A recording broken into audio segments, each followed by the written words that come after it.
Bonjour à tous les passionnés de football et bienvenue sur votre chaîne d'actualité préférée. Commençons dans la capitale française où le Paris Saint-Germain a vécu une semaine pour le moins agitée. L'actualité a d'abord été secouée par une affaire extrasportive d'une ampleur inattendue. Le gardien Lucas Chevalier, fraîchement débarqué pour 40 millions d'euros, s'est retrouvé au cœur d'une polémique virulente. La cause, un simple like sur une publication Instagram jugée proche de l'extrême droite. Même si le joueur a rapidement retiré son j'aime, le mal était fait. Les captures d'écran ont envahi les réseaux sociaux, déclenchant un véritable déferlement de haine et des accusations de racisme. Dans un climat politique français déjà très tendu, ce geste interprété comme un soutien politique a provoqué l'indignation de nombreux supporters, notamment du collectif Ultra Paris, très attaché aux valeurs antiracistes du club. La situation s'est envenimée lorsque le député d'extrême droite Éric Ciotti affichait publiquement son soutien aux joueurs, jetant de l'huile sur le feu. Face aux insultes et aux appels à son départ, Lucas Chevalier est finalement sorti du silence. Il a démenti catégoriquement toute sympathie politique, plaidant une action accidentelle et dénonçant une manipulation médiatique.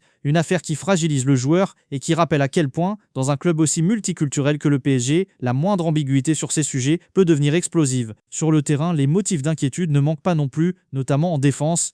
Arrivé de Bournemouth cet été contre un chèque colossal de 70 millions d'euros, le défenseur ukrainien Ilya Zabarny peine terriblement à convaincre. Titularisé face à l'Olympique lyonnais, le joueur de 23 ans a de nouveau rendu une copie très inquiétante.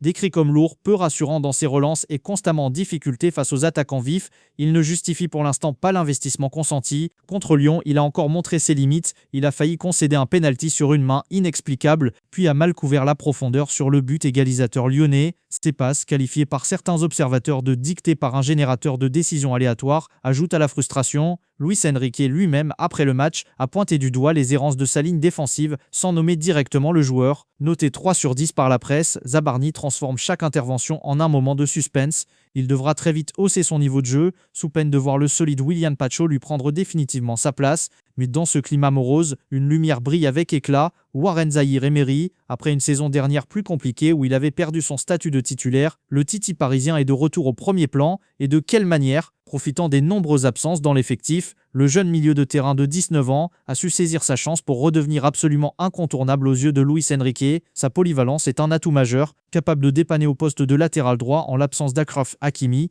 Il brille surtout par son volume de jeu et son impact dans l'entrejeu. Il est aujourd'hui le joueur de champ le plus utilisé par le coach espagnol cette saison. Contre Lyon aligné en tant que défenseur droit, il a été exemplaire. Solide défensivement face au vif attaquant lyonnais, il a été précieux dans la construction, n'hésitant pas à se projeter pour créer le surnombre. Une performance complète récompensée par un but, parfaitement lancé par Vitinha, il n'a pas tremblé pour fusiller le gardien et ouvrir le score. Un but qui symbolise sa rédemption, lui qui n'avait plus marqué pour le PSG depuis 443 jours.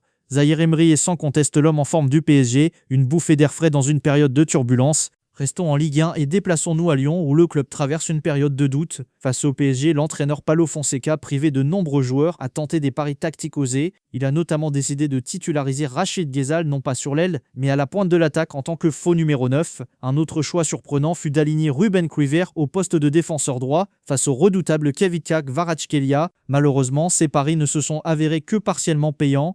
Ghezzal, bien que généreux dans ses efforts et son pressing, n'a pas réussi à peser sur la défense parisienne, manquant de présence dans la surface. Pour Ruben Kluivert, le match a été un véritable calvaire en première période. Dépassé dans les duels, il a souffert face à la vitesse de son adversaire. Il a montré un léger mieux au retour des vestiaires, mais son langage corporel et ses mauvaises décisions confirment qu'il n'a pas encore le niveau pour être un titulaire crédible. Des prestations mitigées qui n'ont pas empêché une défaite cruelle pour les Gones et qui soulèvent des questions sur les solutions dont dispose Fonseca. Mais l'un des symptômes les plus inquiétants du malaise lyonnais concerne le poste d'avant-centre. En titularisant Ghezzal, Fonseca a envoyé un message très fort et surtout très négatif à Martin Satriano, le seul véritable numéro 9 de métier de l'effectif. L'attaquant uruguayen, prêté avec option d'achat, a été laissé sur le banc pour ce match de gala. Un terrible désaveu. Recruté en fin de mercato pour être une doublure, il se retrouve propulsé en solution numéro 1 suite au départ non compensé de Lacazette et Mikotadze. Après des débuts encourageants avec un but et une passe décisive, Satriano traverse une période de disette. Avec aucun but marqué lors de ses 7 derniers matchs, Fonseca lui a publiquement reproché de ne pas être assez présent dans la surface.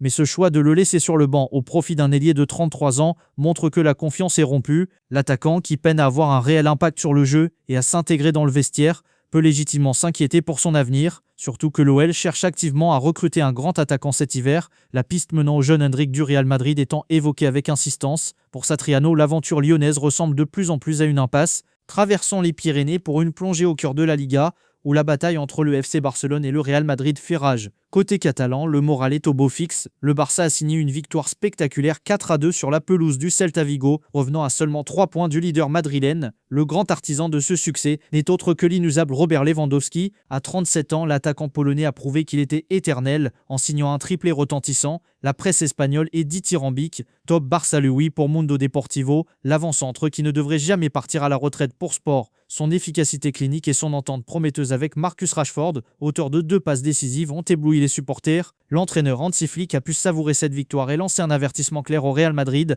Le Barça est de retour dans la course au titre et ne lâchera rien. Cependant, tout n'est pas parfait en Catalogne et le cas Marcus Rashford illustre un paradoxe fascinant. Arrivé pour relancer sa carrière, l'Anglais affiche des statistiques impressionnantes, 6 buts et 8 passes décisives en 16 matchs, faisant de lui le joueur le plus décisif de l'équipe et le meilleur passeur de la Liga. Son adaptation dans le vestiaire serait excellente et pourtant son avenir au club n'est pas assuré. En interne, des doutes subsistent quant à la levée de son option d'achat de 30 millions d'euros. On lui reproche un déchet technique trop important et surtout un travail défensif insuffisant, bien loin des standards d'un joueur comme Rafinha. Le staff lui préparait même des exercices spécifiques pour corriger cet aspect. Pour l'instant, ces statistiques masquent certaines carences, mais dans un club aussi exigeant que le Barça où le style est roi, Rashford va devoir polir son jeu s'il veut s'inscrire dans la durée. Pendant ce temps, à Madrid, l'ambiance est bien différente. Le Real Madrid fait face à un problème majeur, son immense dépendance à Kylian Mbappé. L'attaquant français a inscrit près de 53% des buts de son équipe cette saison, un chiffre colossal. Mais lorsque le génie français ne marque pas, c'est toute l'équipe qui s'enraye. Cela fait 2 matchs consécutifs contre Liverpool en Ligue des Champions et face au Rayo Vallecano en Liga que le Real reste muet. Le constat est alarmant, une possession stérile,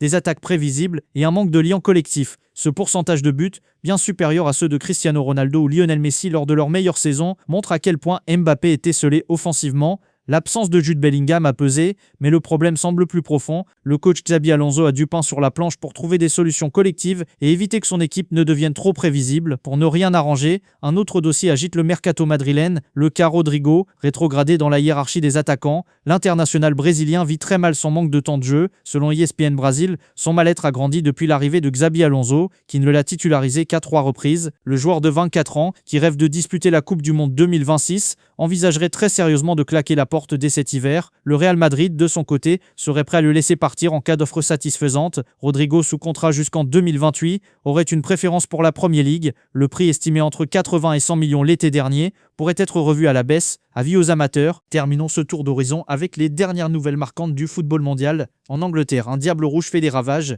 Jérémy Doku, l'ailier belge de Manchester City, a livré une prestation magistrale face à Liverpool. La presse anglaise est sous le charme. Doku est grand maître, titre le Daily Star. Noté 9 sur 10, il a été un poison constant pour la défense des Reds, obtenant un penalty, multipliant les dribbles dévastateurs et marquant un but somptueux pour sceller la victoire 3-0 des siens. Pep Guardiola lui-même a déclaré que le Belge avait joué l'un de ses meilleurs matchs pour le club. Son ascension est fulgurante. Pendant ce temps, en Arabie Saoudite, on voit les choses en grand. Après une saison difficile et des conflits internes, le club d'Al Ittihad rêve de frapper un grand coup sur le marché des entraîneurs. Selon l'équipe, la cible prioritaire ne serait autre que Didier Deschamps, le sélectionneur de l'équipe de France qui disputera sa dernière Coupe du Monde cet été, n'a jamais fermé la porte à un avenir dans le golf. Le club saoudien serait prêt à patienter jusqu'à la fin de la compétition pour tenter de l'enrôler. S'il rejoignait Al Ittihad, Deschamps pourrait y retrouver N'Golo Kanté, mais aussi Karim Benzema, avec qui ses relations ont été tumultueuses. Un feuilleton à suivre de très près. Enfin, une nouvelle importante nous vient du Maroc. Rabat a accueilli le tout premier forum des joueurs professionnels de la FIFA, présidé par Gianni Infantino. Cet événement a abouti à la création d'un forum consultatif permanent pour défendre les intérêts des footballeurs. Plusieurs recommandations majeures pour le bien-être des joueurs ont été adoptées, un minimum de 72 heures de repos entre 2 matchs, 20 et 1 jour de vacances consécutives entre les saisons et 1 jour de congé obligatoire par semaine. Des mesures visant à protéger la santé physique et mentale des joueurs, un enjeu devenu crucial dans un calendrier international toujours plus surchargé, une avancée significative pour les acteurs principaux de notre sport. Et c'est tout pour ce récapitulatif complet de l'actualité football. Donnez-nous votre avis dans les commentaires. N'oubliez pas de laisser un pouce bleu si la vidéo vous a plu, de la partager et surtout de vous abonner pour ne rien manquer de la planète foot. Merci de nous avoir suivis et à très bientôt pour une nouvelle vidéo.